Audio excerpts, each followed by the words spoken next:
Bursa Pilkada Jakarta semakin ramai. Setelah nama Anies dan Ahok disebut-sebut sebagai calon kontestan, muncul pula nama putra bungsu Presiden Jokowi, Kaesang Pangarep. Nama Kaesang muncul setelah foto dirinya bersama Budi Satrio Djiwandono beredar di media sosial. Di foto tersebut ditulis keduanya sebagai bakal calon pemimpin Jakarta 2024. Budi Satrio Djiwandono adalah keponakan Prabowo Subianto yang juga kader Gerindra dan anggota DPR RI. Saat Pilpres lalu, Budi Satrio Djiwandono merupakan komandan tim komunikasi TKN Prabowo Gibran.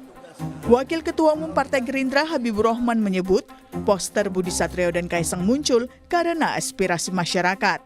Tapi soal keputusan resmi mengenai duet Budi dan Kaesang akan diumumkan Ketua Harian DPP Gerindra Sufmi Dasko Ahmad. Terkait poster misalnya ada Pak Budi Djiwandono dengan Mas Kaesang, ya, saya pikir itu sebagai bentuk penyampaian adanya aspirasi masyarakat kepada kami. Ya. Adapun keputusan resmi nanti akan diumumkan Pak Dasko berdasarkan putusan Pak Prabowo pada saatnya. Banyak sekali aspirasi masyarakat Jakarta, ya, terutama masyarakat dari Jakarta Timur, daerah pemilihan saya, yang ingin mencalonkan Mas Budi Djiwandono sebagai Gubernur Jakarta periode mendatang. Di tengah ramai foto Budi Satrio dan Kaesang untuk Jakarta 2024, secara mengejutkan Mahkamah Agung mengabulkan gugatan batas usia minimal pencalonan kepala daerah yang diajukan Ketua Umum Partai Garuda Ahmad Ridha Sabana. Dalam putusannya, MA meminta KPU mencabut pasal 4 ayat 1 huruf D PKPU nomor 9 tahun 2020. Ketentuan tersebut mengatur syarat usia minimal bagi calon peserta pilkada. Sebelumnya pasal 4 ayat 1 PKPU menyatakan berusia paling rendah 30 tahun untuk calon gubernur dan wakil gubernur dan 25 tahun untuk calon bupati dan wakil bupati atau calon wali kota dan wakil wali kota terhitung sejak penetapan pasangan calon. Setelah permohonan uji materi dikabulkan MA, maka bunyi pasal 4 PKPU nomor 9 tahun 2020 berubah menjadi berusia paling rendah 30 tahun untuk calon gubernur dan wakil gubernur dan 25 tahun untuk calon bupati dan wakil bupati atau calon wali kota dan wakil wali kota terhitung sejak pelantikan pasangan calon terpilih. Putusan MA ini pun dikomentari oleh PDI Perjuangan. Menurut PDIP, putusan MA merupakan pengkhianatan terhadap cita-cita reformasi. Kami dari PDI Perjuangan melihat ini adalah bagian dari suatu rentetan yang telah dimulai sejak putusan MK nomor 90 2023 yang mencerminkan bahwa negeri ini seakan dipaksa untuk menerima pemimpin yang belum cukup usia dan juga minim prestasi dan pengalaman maupun rekam jejak. Dan ini adalah sesuatu hal yang kami anggap sebagai pengkhianatan di level tertinggi terhadap cita-cita reformasi. Sementara itu, Presiden Jokowi memilih tak berkomentar terkait keputusan MA tersebut. Jokowi meminta media menanyakan langsung ke Mahkamah Agung. Tadi MA sudah memberikan putusan untuk mencabut batas usia kepala daerah, Pak. Ada tanggapan soal ini, Pak? Itu tanyakan ke Mahkamah Agung atau tanyakan ke yang gugat. Tapi Bapak sudah temukan itu, Pak? Sudah baca sebelumnya? Sudah baca hasil putusan itu, Pak? Belum.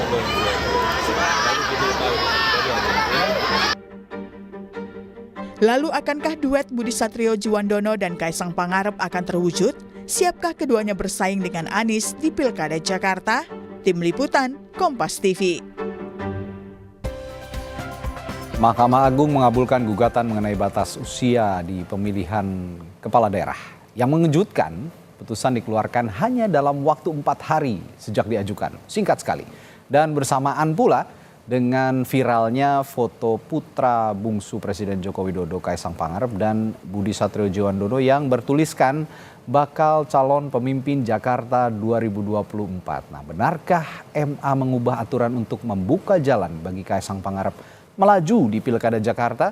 Kita akan bahas soal ini bersama analis politik sekaligus Direktur Eksekutif Carta Politika Yunarto Wijaya. Selamat pagi Mas Toto. Selamat pagi Mas Radi. Siap. Ini kayak dejavu nih saya nih, sebelumnya kita bahas rame-rame kemarin sebelum Pilpres, sekarang terjadi lagi sebelum Pilkada Jakarta. Ada yang bisa Anda analisis soal ini, Mas Toto? Sebenarnya yang mengagetkan adalah kalau kita masih kaget. Ya. Karena sebetulnya kan sudah ada pola yang terjadi ya. Apakah ini tidak bisa disamakan dengan keputusan MK nomor 90? Banyak sekali kemiripan. Bukan hanya dalam konteks terkait dengan kecurigaan masyarakat penggunaan hukum, terkait dengan kepentingan elektoral keluarga tertentu. Lalu kalau kita bicara penggugatnya ya, tadi kan Pak Jokowi bilang tanyakan penggugatnya. Ya. Penggugatnya Partai Garuda, Ketua Umum Partai Garuda, yang juga dulu pernah melakukan gugatan dalam rangkaian peristiwa menuju keputusan MK nomor 90. Ada PSI, ada Garuda, ada beberapa kepala daerah yang kebetulan adalah kader Gerindra. Dari sisi ini pun kan, dan kita tahu Garuda ini ketua umumnya kalau disebutkan tadi adalah keluarga dari Ahmad Riza Patria. Betul. Sangat Ahmad kental Ridho kaitannya Sabana dengan ya. Partai Gerindra. Ya. Kalau ditanyakan lalu kenapa langsung curiga Kaesang, kalian mengada-ngada misalnya begitu. Ya. Bukan orang yang mengada-ngada. Sebelum ramainya keputusan MK ini, beberapa hari terakhir sudah muncul wajah Kaesang. Yang memunculkan adalah petinggi Partai Gerindra juga di sosmednya. Berbarengan dengan Budi Jiwandono, Cagup dengan Cawagup. Kalau tadi Habibur Rahman juga mengatakan alasannya, misalnya Budi Satrio Jiwandono disebabkan karena keinginan masyarakat Jakarta Timur. Ya.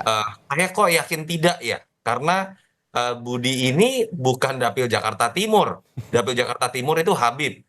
Ya. Budi ini wakil dari Kalimantan Timur. Jauh sekali Jadi dapilnya. saya nggak tahu gitu logikanya dari mana. Jadi ya sudahlah, saya pikir ini kan sudah jelas pattern yang ada. Mas Kaesang pun menjadi ketua umum di PSI itu disebabkan oleh proses yang sangat instan. 2 hari langsung jadi ketua umum. Jadi saya pikir kita tidak perlu kaget lagi.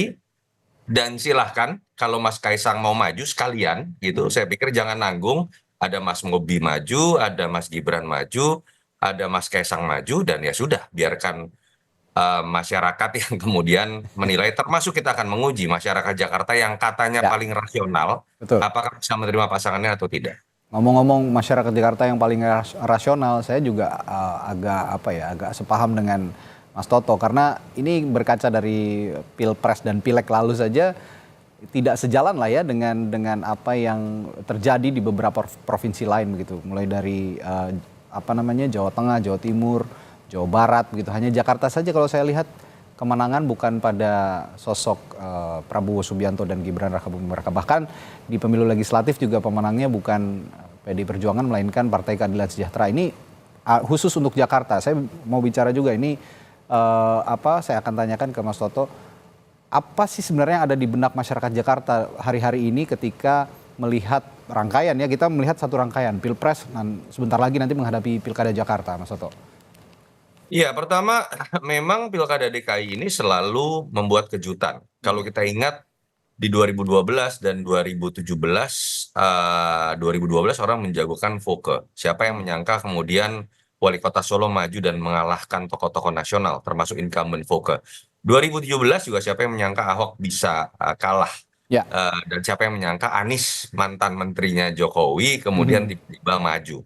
Jadi mungkin ya, kalau saya menduga-duga, itu juga yang ada di isi kepala teman-teman yang ingin mengajukan pasangan yang mengejutkan kalau jadi maju ya. Ada Budi Satrio Jiwandono dengan Kaesang, karena mungkin merasa ada mitos yang mengejutkan inilah yang akan menang. Tapi harus dilihat juga loh dalam pattern yang ada, apakah tidak pernah ada darah biru, punya nama besar, anak muda juga yang pernah maju ada. Di situ ada nama Mas AHY. SBY mantan presiden 2 periode, ganteng, muda, mewakili kaum milenial, dan kita tahu ada di peringkat terakhir dalam pertarungan dengan Ahok dan Anies. Ada indikasi apa harus dilihat juga.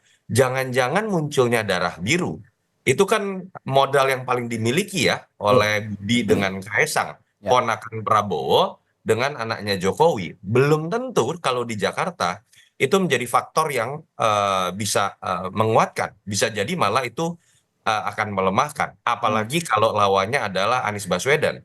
Lebih menarik lagi kalau ada Ahok juga di situ. Anies dan Ahok orang bisa lihat kerjanya apa, sementara dua sosok yang pengen dimajukan ini kita belum tahu sepak terjangnya, tapi punya nama besar. Saya meyakini kalau situasi seperti itu bukan tidak mungkin malah akan berakhir seperti AHY. Oke. Ini balik lagi ke putusan MA tadi nih Mas Toto. Ini memutus dalam waktu 4 hari sebenarnya. Singkat sekali ya. Sekarang sudah sedang trennya yang instan-instan sepertinya untuk putusan-putusan seperti ini.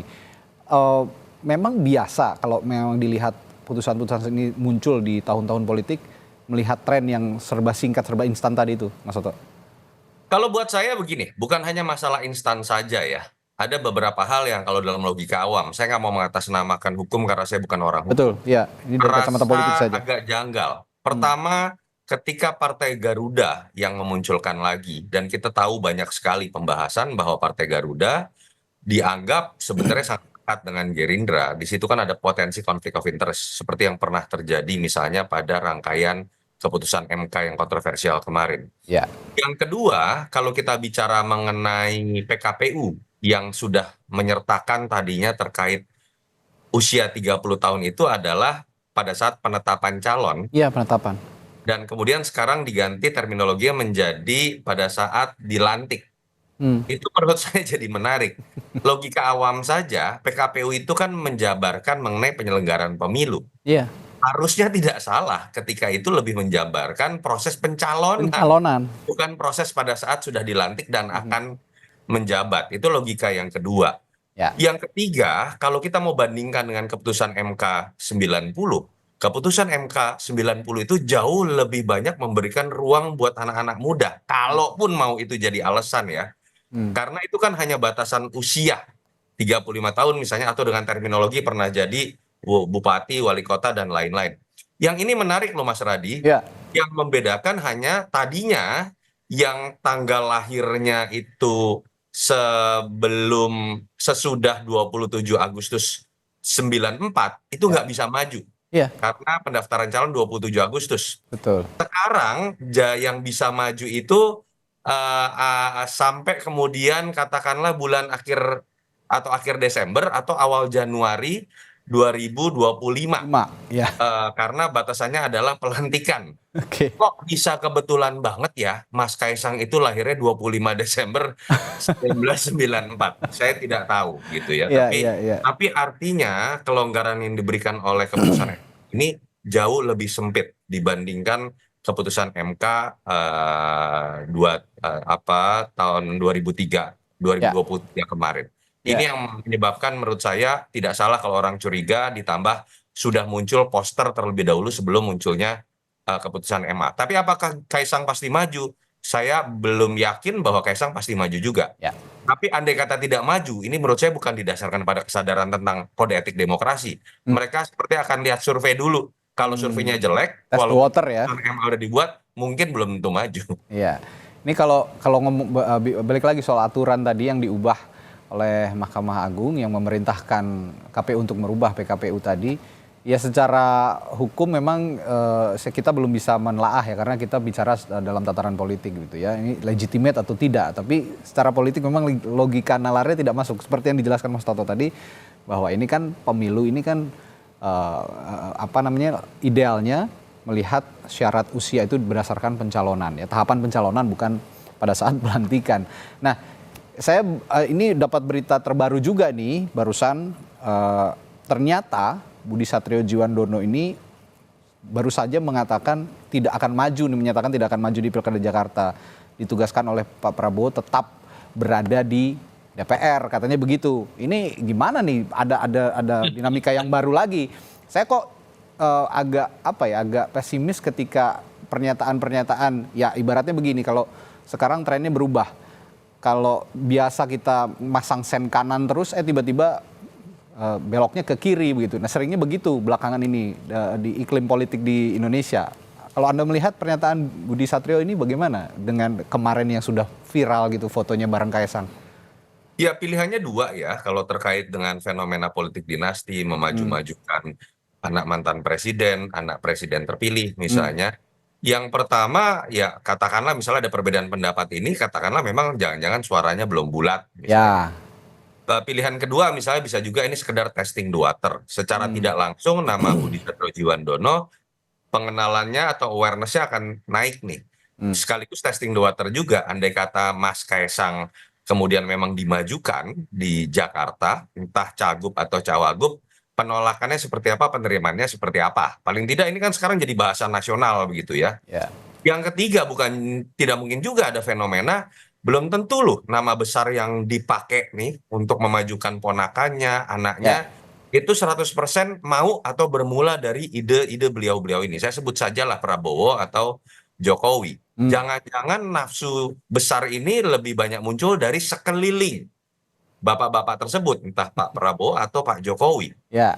Orang-orang yang ingin kemudian, ya mohon maaf ya, saya mengatakan kalau zaman Orba dulu sering dikasih contoh itu almarhum Harmoko. Yang terus mendorong Pak Harto misalnya pada situasi ketika dianggap sudah tidak layak maju pun untuk tetap maju. Tetap maju. Semua cinta Anda, anak Anda pun bisa maju, kira-kira seperti itu. Nah itu yang mungkin juga terjadi, budaya ala Orba menjilat atasan, menyenangkan, termasuk kepentingan mereka untuk tetap berada di lingkaran kekuasaan, dan itu lebih mungkin terjadi kalau bosnya dan kemudian keluarganya ikut tetap ada dalam pusaran kekuasaan. Jadi ya agak ragu juga ketika saat ini didorong-dorong, padahal bosnya sendiri seperti kata Mas Toto tidak punya intensi seperti itu gitu ya kira-kira. Belum tentu idenya muncul, tapi kadang-kadang kan kalau semuanya menjilat, semuanya mendorong-dorong, sure juga gitu ya. Ini kita gunakan bahasa yang terjadi dalam Yang paling ekstrim begitulah ya bahasanya ya.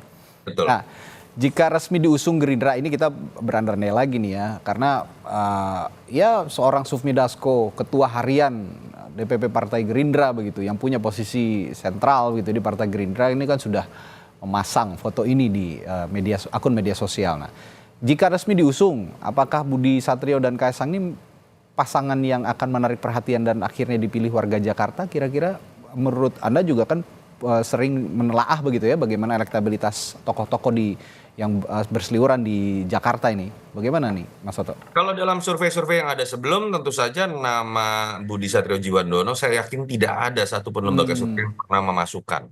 Kalau Kaisang masih ada ya? Ada, tapi tidak tinggi. Oke. Dan kalau kita lihat secara personal branding, sulit buat bersaing dengan tokoh seperti Anies atau Ahok yang jelas punya basis masanya tersendiri. Ya. Akan tetapi kan kita tahu, ini bukan tentang Budi, bukan tentang Kaisang. Ya. Ini tentang Prabowo dan tentang Jokowi. Ini tentang image kekuatan Prabowo dengan kekuatan image Pak Jokowi. Jangan-jangan ini tentang perangkat birokrasi. Jangan-jangan ini tentang bansos. Jangan-jangan ini tentang aparat. Maaf ya, itu kan yang menjadi pembahasan ketika Presiden maju dalam gugatan MK pada saat Pilpres kemarin. Artinya ketika ponakan Presiden terpilih dan anak dari nanti Pak Jokowi akan jadi mantan Presiden maju, itu juga yang mungkin akan jadi kontroversi. Dan menurut saya ini akan menyita perhatian publik yang harusnya publik di Jakarta berdebat tentang penanganan banjir, tentang penanganan kemacetan, tentang penanganan polusi, bukan tentang misalnya politik dinasti, bukan tentang penggunaan aparat dan lain-lain. Bahkan bukan tidak mungkin itu akan menyita percakapan dari pilkada serentak yang jumlahnya akan ada ratusan. Saya berharap apa yang terjadi pada beberapa bulan lalu dalam Pilpres itu tidak menjadi bahasan yang sama pada saat kita menikmati pilkada serentak nanti. Iya, tapi sulit juga untuk memisahkan apa yang terjadi di Pilpres jika memang nanti terjadi seperti ini. Meskipun kata Mas Toto tadi Budi Satriojiwandono, Kaisang Pangarep, ini namanya sebenarnya tidak pernah ada dalam radar survei elektabilitas sosok begitu. Tapi kalau memang dimunculkan dengan perangkat yang begitu hebat, bukan tidak mungkin kan bisa menyaingi seorang Anies Baswedan dan Basuki Cahayapurnama, Mas Toto. Lagi-lagi saya melihat Jakarta agak berbeda ya. Agak beda ya? Iya.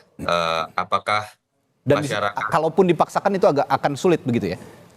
Saya sih senang kalau kemudian keduanya maju. Karena menurut saya itu bisa jadi potensi bumerang terhadap apa yang disebut dengan politik dinasti, Oke. terhadap apa yang disebut dengan potensi TSM ya. Ya, Tapi saya melihat tetap ini berbahaya malah kalau kita ingin memberikan masukan positif ya buat Budi Satrio Djiwandono sama Mas Kaisang. Budi Satrio Djiwandono ini saya melihat dalam konteks keluarga Pak Prabowo, sosok yang sebenarnya secara branding bisa luar biasa. Dia anak muda, dia punya penampilan menarik, dia pintar dan ya. bisa dikatakan simpatik ya kalau kalau image kita lihat dalam gaya komunikasi di daerah. Sosok ini bisa jadi pengganti Pak Prabowo tanda kutip kalau kita lihat dalam image-nya, dalam track record-nya. Terlalu disayangkan kalau kemudian langsung dicemplungkan dalam image yang tidak terlalu baik. Ya. Image-nya seakan-akan nebeng omnya dalam logika politik dinasti. Begitu Ya. pula Mas Kaisang, sudahlah budaya instan ini cukup melekat di Mas Kaisang pada saat masuk menjadi ketua umum partai. Umum partai. Masa ketua umum partai, anak presiden hanya menjadi cawagup dan masih nebeng nama ayahnya, itu menurut saya juga kasihan buat Mas Kaisang. Iya. Jadi berartilah orang-orang di sekitar yang sepertinya terus mengojok-ngojokkan keluarga Pak Jokowi dengan Pak Prabowo, biarkan mereka berkembang dan menunjukkan sebuah karya dan prestasi, dan itu akan lebih membuka kemungkinan mereka berkarir politik. Oke. Tapi yang menarik begini Mas Toto, ini ya MA sudah berputus begitu dan tinggal memerintahkan KPU untuk mengubah PKPU soal aturan syarat calon batas usia calon gubernur dan wakil gubernur. Tapi saya melihat juga ada berita ini di salah satu harian atau mungkin media online begitu bahwa PKS menyetujui ternyata sepakat dengan putusan ini. Ada apa ini? PKS kan juga pada saat Pilpres lalu sangat menentang begitu ya dengan adanya putusan 90 di Mahkamah Konstitusi. Tapi kali ini bagus katanya. Berarti anak muda bisa maju nih katanya gitu kira-kira. Dan nggak mungkin kan ini juga diubah lagi begitu kan, sudah diubah masa diubah lagi. Itu sisi positifnya ya. Tapi kalau kita lihat dari sisi persaingan dan kepentingannya, PKS kan jelas DPW-nya sudah mengajukan nama Mas Anies Baswedan. Artinya misalnya kita sepakat bahwa PKS seperti akan mengajukan Mas Anies. Coba Mas Radi pikir, Ya. lebih mudah melawan Budi Satrio Djiwandono dan Kaisang atau lebih mudah melawan Ridwan Kamil? Menurut saya lebih sulit melawan Ridwan Kamil. Karena surveinya menyatakan Ridwan Kamil bersaing dengan Anies Baswedan. Jadi itu yang saya sebutkan tadi. Jangan sampai kemudian upaya mengojok-ngojokkan nama keluarga bos begitu ya, ponakan dan anak, itu malah membuat lawan politik tertawa. Yang akan jadi korban itu bukan yang mendorong-dorong. Mereka sih tetap jadi tim sukses dan tim sukses ini tetap selalu sukses. Entah calonnya kalah atau menang. Tapi nama seperti Budi Satrio Djiwandono dan Kaisang yang harusnya masih punya waktu lama untuk bisa menjulang tinggi dalam karir politiknya, tiba-tiba dijerumuskan dan kemudian nama mereka yang jelek kalau sampai maju dan kalah ya. Dan di atas kertas kalau saya jadi pendukung Anies Baswedan, saya lebih senang melawan pasangan ini dibanding Ridwan Kamil ataupun Ahok. Karena di atas kertas masyarakat Jakarta jauh lebih rasional dan terbukti pada saat majunya Mas Ahaye 2017 penolakan terhadap politik dinasti itu cenderung tinggi. Saya kok agak suuzon nih pernyataannya Mas Toto, mau mengarah ke biar dirasain sendiri nih katanya. Kalau memang nyemplung di Jakarta, kalau kalah biar tahu rasa sendiri gitu ya kira-kira ya. Saya malah memberikan peringatan. Yang tertawa seperti teman PKS itu yang saya agak curiga. Ya. Termasuk PKS saya rasa begitu ya. Ini agak satir juga sebenarnya ya. Jelas satir, dan menurut saya memang pendukung Mas Anies ini agak berpikir kerasnya itu akan terasa ketika melawan Ridwan Kamil. Dan sangat mungkin Ridwan Kamil itu akan maju kalau dapat restu dari Pak Prabowo dengan Pak Jokowi membawa nama koalisi besar 02 yang akan diteruskan di Pilkada DKI nanti. Oke deh kalau gitu, masih ada beberapa waktu ke depan, kita lihat seberapa serius masih akan banyak kejutan lagi. Ya, masih akan banyak kejutan dan seberapa serius sih sebenarnya pasangan Budi Kaisang ini untuk maju di Pilkada Jakarta. Apakah memang punya niat yang benar-benar serius, karena penantangnya juga nggak main-main dan masyarakatnya juga tidak main-main gitu ya. Publik yang akan memilihnya juga tidak main-main, berbeda dengan daerah lain. Pasangan Budi Djiwandono dan Kaisang ini bisa survive sampai pencalonan dan juga mungkin nanti pas pemilihan di Pilkada Jakarta. Baik, terima kasih Direktur Eksekutif Carta Politika Yunarto Wijaya telah berbagi perspektifnya pagi hari ini. Sampai Indonesia Pagi. Terima kasih Mas.